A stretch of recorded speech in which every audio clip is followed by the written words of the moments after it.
Hello viewers, Bedok Jetty. More than 300 meters உள்ள இந்த Bedok Jetty friends கூட சேர்ந்து வாக்கிங் போகிறதுக்கு, சைக்கிள் ஓட்டுறதுக்கு, ஸ்கேட்டிங் ப்ராக்டிஸ் எல்லாம் பண்ணுறதுக்கு ஒரு பியூட்டிஃபுல்லான ஸ்பாட்.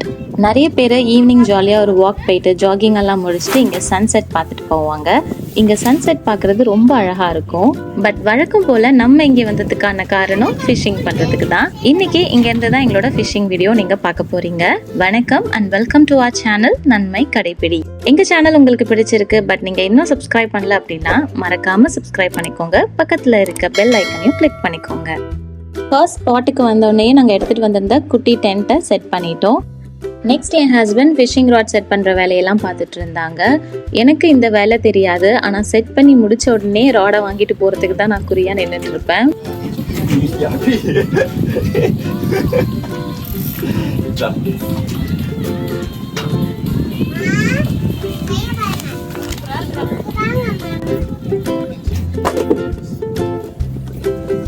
நெக்ஸ்ட் நம்ம பிடிக்கிற மீனெல்லாம் போட்டு வைக்கிறதுக்கு தண்ணி எடுத்துக்கலாம். நம்மளோட சப்ஸ்கிரைபர் ஒருத்தவங்க நமக்கு சஜஸ்ட் பண்ணியிருந்தாங்க பேட்டரி பம்ப் நெக்ஸ்ட் டைம்லேருந்து யூஸ் பண்ணுங்க அப்படின்னு சொல்லி. உண்மையாகவே பேட்டரி பம்ப் யூஸ் பண்ணும்போது ஆக்சிஜன் கரெக்டாக இருக்கிறதுனால நம்மளோட ஃபிஷ்ஷஸ் வந்து ரொம்ப நேரம் வரைக்கும் உயிரோடு இருக்கும். நாங்கள் எப்போவுமே பார்த்தீங்கன்னா 3 பேருக்கும் பாப்பாவுக்கும் சேர்த்து தனித்தனியாக ஃபிஷ்ஷிங் ராட்ஸ் எடுத்துகிட்டு வருவோம். அது இல்லாமல் பெரிய மீன் பிடிக்கிறதுக்காக இனி ஒரு ஃபிஷ்ஷிங் ராடும் எடுத்துகிட்டு வருவோம்.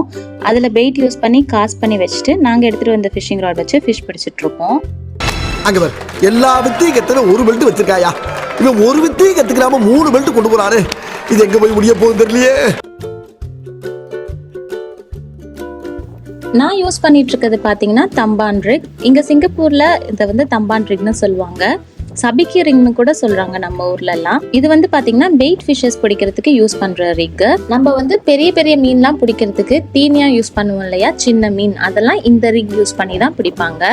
தம்பான் ரிக்கை நீங்க இருக்க இடங்கள்ல என்னன்னு சொல்லுவாங்க அப்படின்றத கமெண்ட்ல மென்ஷன் பண்ணுங்க.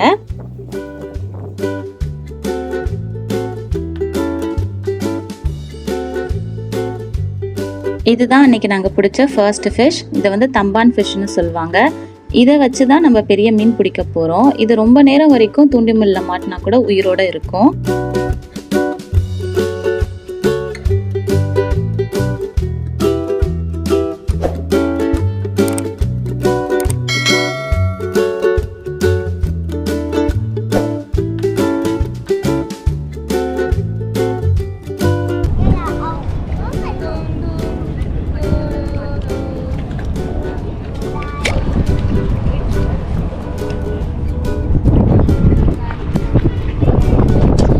செய்கிறாங்க அங்கே பாரு, அம்மா பாரு.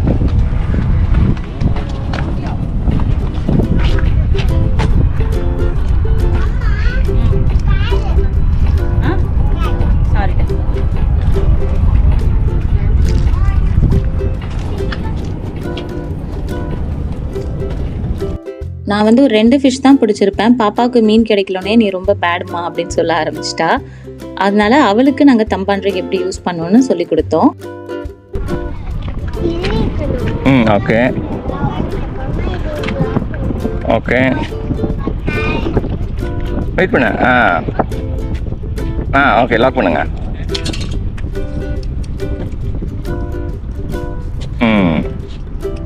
பண்ணும் மீன் வர வரைக்கும் ட்ரை பண்ணும். Okay, good job.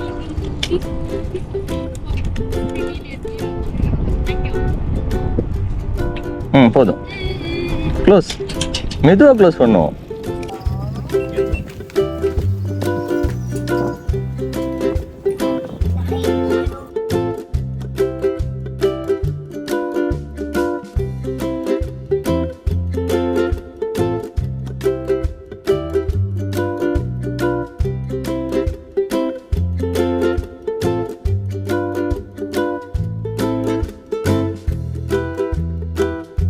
நெக்ஸ்ட் எங்களுக்கு ஒரு பெரிய ஃபிஷ் கிடைச்சிச்சு. இது வந்து தம்பான் ரிக்ல மாட்டோம் அப்படின்னு நாங்கள் எக்ஸ்பெக்ட் பண்ணவே இல்லை. இது பார்த்தீங்கன்னா குவீன் ஃபிஷ்.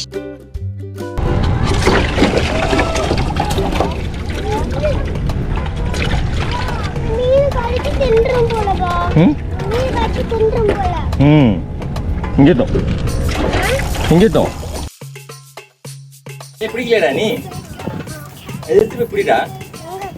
அங்கே பிடி, அங்கே வச்சிருக்கேன் பாரு உன்னோட சின்ன ராட்.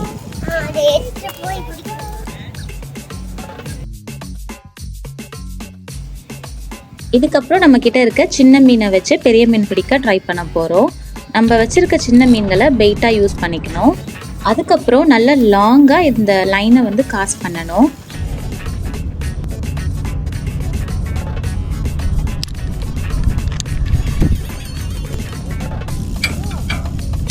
தென் இந்த மாதிரி ஒரு grill இல்லைன்னா ஏதாவது ஒரு இடத்துல வச்சு அதை டைட் பண்ணி நல்லா செக்யூர் பண்ணி வச்சிட வேண்டியது தான். நம்ம பெயிட்டை வந்து கடிச்சு மீன் மாட்டுச்சு அப்படின்னா இந்த ராட் வந்து கொஞ்சம் வளையும், அதை வச்சு நம்ம கண்டுபிடிச்சிக்கலாம். நெக்ஸ்ட் பார்த்தீங்கன்னா சேம் குயின் ஃபிஷ் பட் சின்ன சைஸில் கிடச்சிச்சு. பாப்பாவுக்கு தம்பான் ரிக் யூஸ் பண்ணி ஃபிஷ் பிடிக்கிறது கொஞ்சம் கஷ்டமாக இருந்துச்சு, அதனால அவளுக்கு ஃப்ளோட் கொடுத்துட்டோம். நாங்கள் பார்த்தீங்கன்னா மேலேயே குட்டி குட்டியாக கொஞ்சம் ஃபிஷ் எல்லாம் போயிட்டு இருக்கதை பார்த்தோம். ஸோ ஃப்ளோட் யூஸ் பண்ணி அதை பிடிக்கலாம் அப்படின்னு அவளுக்கு ஃப்ளோட் போட்டு கொடுத்தாச்சு. ஓகே,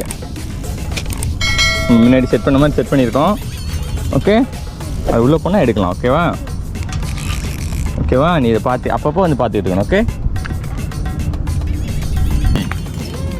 இங்கே பாரு, இங்கே பாரு, இங்கே பாரு, இங்கே பாரு, இங்கே பாரு. நீ தூக்கிக்காமடா, நீ தூக்கிக்காமடா.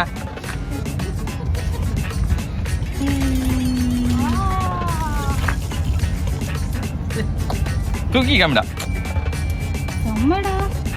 நல்ல வெயில், அதுக்கேற்ற மாதிரி ஃபிஷ் ஆக்டிவிட்டியும் கொஞ்சம் கம்மியாக தான் இருந்துச்சு. ஸோ டைட் சேஞ்ச் வரைக்கும் வெயிட் பண்ணலாம் அப்படின்னு சொல்லி கொஞ்சம் ரெஸ்ட் பண்ணியாச்சு. எங்களுக்கு பக்கத்தில் ஃபிஷ் பிடிச்சிட்டு இருந்தவங்க பார்த்தீங்கன்னா ப்ரான் வச்சு பிடிக்கும்போது கொஞ்சம் ஃபிஷ் கிடைக்குது அப்படின்னு சொன்னாங்க. அவங்க எங்ககிட்ட ப்ரான் இல்லாதனால எங்களுக்கு கொடுத்தும் ஹெல்ப் பண்ணாங்க. அன்னைக்கு ஃபிஷ் ஆக்டிவிட்டி ரொம்பவே கம்மி தான். எதுவும் சீசன்லாம் இருக்கா என்னன்னு எங்களுக்கு இன்னும் சரியாக தெரியல.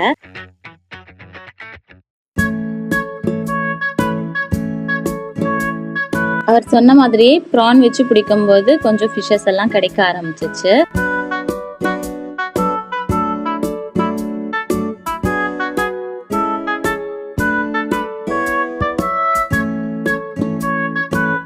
ப்ரான் யூஸ் பண்ணி நாங்கள் பிடிச்ச ஃபர்ஸ்ட் ஃபிஷ். பார்க்க ரொம்ப அழகா இருக்க இந்த மீனோட பேரு பட்டர்ஃப்ளை விப் டெயில்.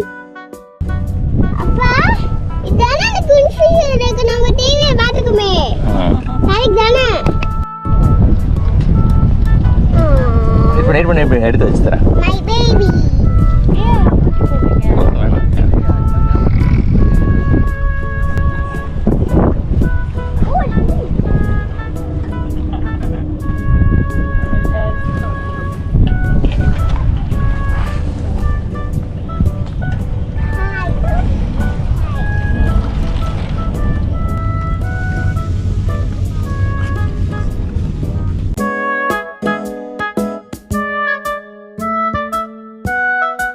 நெக்ஸ்ட் எங்களுக்கு கிடைச்ச ஃபிஷ் பார்த்தீங்கன்னா காமன் போனி ஃபிஷ்.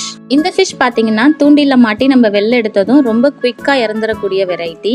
ஸோ நமக்கு இது தேவையில்லை அப்படின்னா உடனே வாட்டரில் ரிலீஸ் பண்ணிடுறது தான் பெட்டர் ஆப்ஷன்.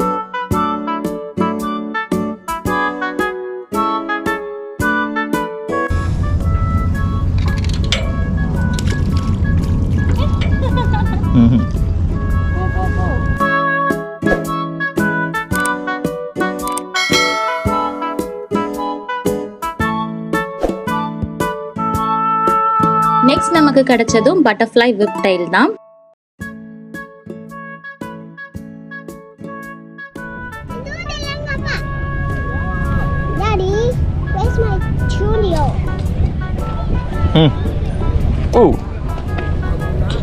எடுத்து விடு, எடுத்து உள்ள போடு, உள்ள போடு. அங்க இல்லடா, வெளியிலடா. அம்மா அம்மா போடுன்னா போட்டுடுவாம்மா, கிட்ட தெளிவா சொல்லணும். தேவையில்லை நமக்கு. கையை காமி, எப்படி காமி. போடு. நம்ம ஃபிஷிங் ஸ்பாட்டுக்கு வந்து கொஞ்ச நேரம் மீன் பிடிச்சிட்டு இருக்கும்போது ஃபிஷ் ஆக்டிவிட்டிலாம் வச்சு அனலைஸ் பண்ணிடலாம். இன்னைக்கு நம்ம ஹாபிக்காக ஃபிஷ் பிடிக்க போகிறோமா இல்லை வீட்டுக்கு ஏதாவது கிடைக்குமா அப்படின்றது. எங்களுக்கு அன்னைக்கு தெரிஞ்சிருச்சு இன்னைக்கு ஹாபிக்காக மட்டும் தான் நம்ம ஃபிஷிங் பண்ண போகிறோம் அப்படின்னு. ஃபிஷிங் வந்து என் ஹஸ்பண்டோட ஹாபி தான், பட் இப்போ நாங்கள் எல்லாருமே அதில் கொஞ்சம் ஜாயின் பண்ணிக்கிட்டோம். இந்த வாட்டி நாங்கள் ஃபிஷிங் வந்ததுக்கு மெயின் ரீசன் பாப்பா தான். அவங்க தான் கேட்டுகிட்டே இருந்தாங்க. இந்த மாதிரி நீங்கள் ஃபேமிலியாக என்ஜாய் பண்ணுற ஒரு விஷயம் என்ன, அதாவது ஹாபி மாதிரி ஏதாவது இருக்கலாம், உங்களுக்கு ரொம்ப பிடிச்சி நீங்கள் செய்கிற விஷயம் என்ன அப்படின்றத கமெண்ட்ல மறக்காம மென்ஷன் பண்ணுங்க. நெக்ஸ்ட் நமக்கு கிடைச்சிருக்க ஃபிஷ் பார்த்தீங்கன்னா கிராஸ் எம்பரர். இது வந்து கொஞ்சம் ரேராக தான் கிடைக்கிது அப்படின்னு சொல்கிறாங்க. இந்த ஃபிஷ்ஷோட சைஸ் ஓரளவுக்கு டீசெண்டாக இருந்தால் கூட பட் நாங்கள் இது ரேராக தான் கிடைக்கிது அப்படின்றதுனால இதை நாங்கள் திரும்ப தண்ணியிலே விட்டுட்டோம். தூக்கி போட்டோம்டா. தூக்கி போட்டுருமா? ஏய் முள்ளு இருக்குடா. இந்த இந்த இந்த கையால் பிடிக்க முடியாது இதை வச்சு. இங்கே வா இங்கே வா இங்கே வா இங்கே வா இங்கே வா இங்கே வா. ஏ அமுக்காத அமுக்காத. வரா. ம்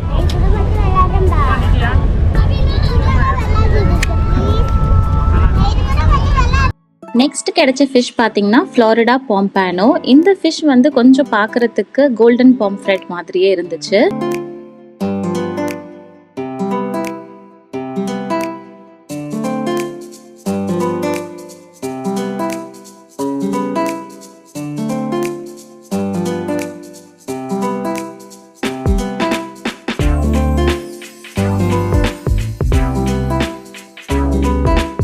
நெக்ஸ்ட் கிடைச்ச ஃபிஷ் பார்த்தீங்கன்னா ஃபேன் பில்லிட் லெதர் ஜாக்கெட். இந்த மீன் வந்து எங்கள் பாப்பாவுக்கு பார்க்கவே பிடிக்கல. அது ஏதோ ஃப்ராக் மாதிரி இருக்கிறதுனாலயா என்னன்னு தெரியல. அதை பிடிச்சதுமே உடனே தண்ணியில் விட்டுற சொல்லிட்டா.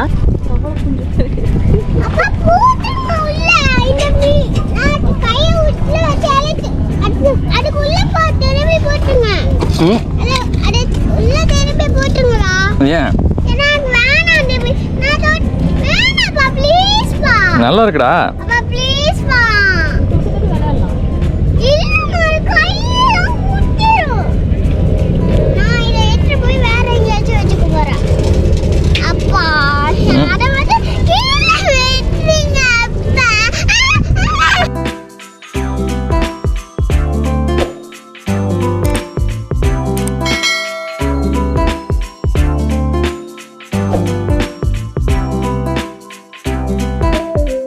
நெக்ஸ்ட் கிடைச்ச ஃபிஷ் பார்த்தீங்கன்னா pearly spotted race.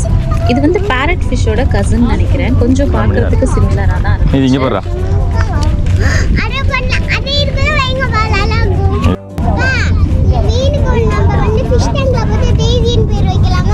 ஏண்டா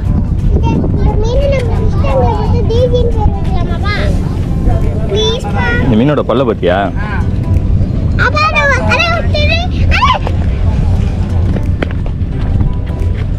நியத்தி வந்து கொஞ்சம் அழகாக ஆர்னமெண்டல் ஃபிஷ்ஷஸ் மாதிரி இருக்கும்ல, அதெல்லாம் வச்சுக்கலாம் அப்படின்னு சொன்னால் கொஞ்சம் அக்ரெசிவாக இல்லை கொஞ்சம் ரஃப்பாக இருக்க ஃபிஷ்ஷெல்லாம் தூக்கி உள்ளே போட்டுடலாமா வேண்டாம் அப்படின்னு சொல்லிட்டு இருந்தா.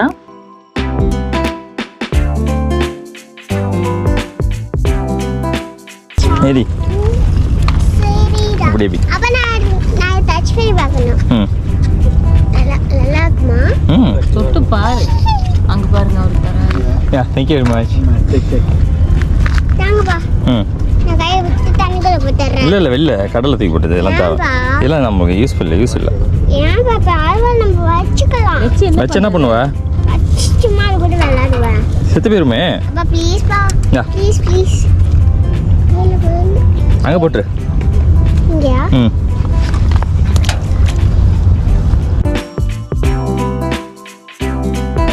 நெக்ஸ்ட் கிடைச்ச ஃபிஷ் பார்த்தீங்கன்னா லார்ஜ் ஸ்கேல் டெரபான்.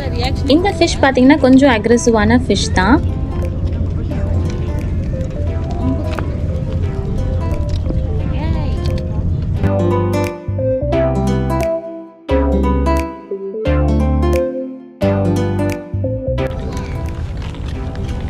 ஸோ இப்போ நாங்கள் எங்களோட ஃபிஷ்ஷிங் செஷனை வைண்ட் அப் பண்ணியாச்சு.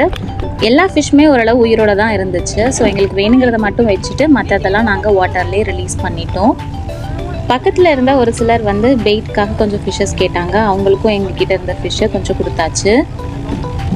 இந்த பேட்ரி பம்ப் பார்த்திங்கன்னா நாங்களே ஒரு 7 to 8 hours யூஸ் பண்ணியிருப்போம். அதுக்கப்புறம் கூட அது ரன்னிங் ஸ்டேட்டில் தான் இருந்துச்சு. ஐ திங்க் 8 hours மேலேயே இது வரும்னு நினைக்கிறேன். அது இருந்தனால எங்களுக்கு ஃபிஷ் எல்லாமே உயிரோடையே இருந்துச்சு. ஸோ நாங்கள் வந்து ஃபிஷ் அந்த ஹெட்டு கீழே கட் பண்ணி பிளட் எல்லாம் ரிலீஸ் பண்ணிட்டு எங்களுக்கு தேவையான ஃபிஷ் மட்டும் நாங்கள் வீட்டுக்கு எடுத்துகிட்டு போகிறோம்.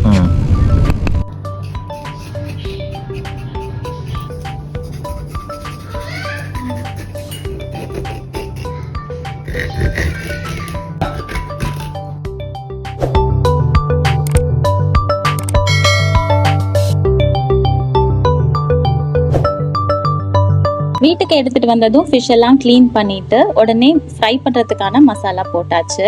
ரொம்ப சிம்பிள் மசாலா தான், இதில் ஒரு பெரிய ரெசிபிலாம் இல்லை. ஃபிஷ் வந்து ஃப்ரெஷ்ஷாக இருக்கும்போது அதோட டேஸ்ட்டே ரொம்ப நல்லா இருக்கும். ஸோ மசாலா ரொம்ப சட்டிலாக தான் யூஸ் பண்ணோம். இந்த பெரிய ஃபிஷ் வந்து குயின் ஃபிஷ்னு சொல்லியிருந்தேன்ல, வஞ்சன மீன் வந்து கிங் ஃபிஷ். அப்போ இந்த குயின் ஃபிஷ்ஷோட ஒரிஜினல் நேம் என்ன? இது யாருக்காவது தெரிஞ்சா மறக்காம கமெண்ட் பண்ணுங்க.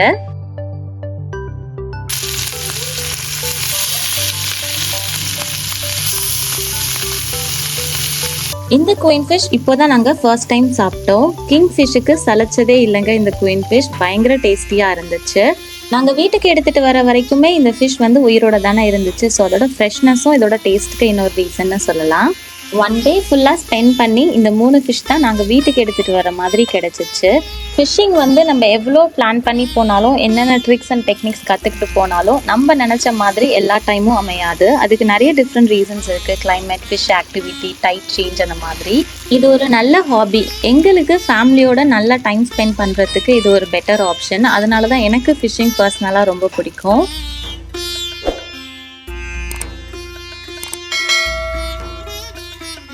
நீங்களும் உங்களுக்கு ரொம்ப பிடிச்ச விஷயத்துக்காக கொஞ்சம் டைம் கொடுங்க. ஃபேமிலியோட டைம் ஸ்பெண்ட் பண்ணுறதுக்கு மேக்ஸிமம் ட்ரை பண்ணுங்க. இந்த வீடியோ உங்களுக்கு பிடிச்சிருக்கு அப்படின்னா லைக் பண்ணுங்க, ஷேர் பண்ணுங்க, நன்மை கடைப்பிடி சேனலுக்கு சப்ஸ்கிரைப் பண்ணுங்க. ஏதாவது ஃபீட்பேக் இருந்தால் மறக்காம கமெண்ட்ல மென்ஷன் பண்ணுங்க. See you all in next video. Bye.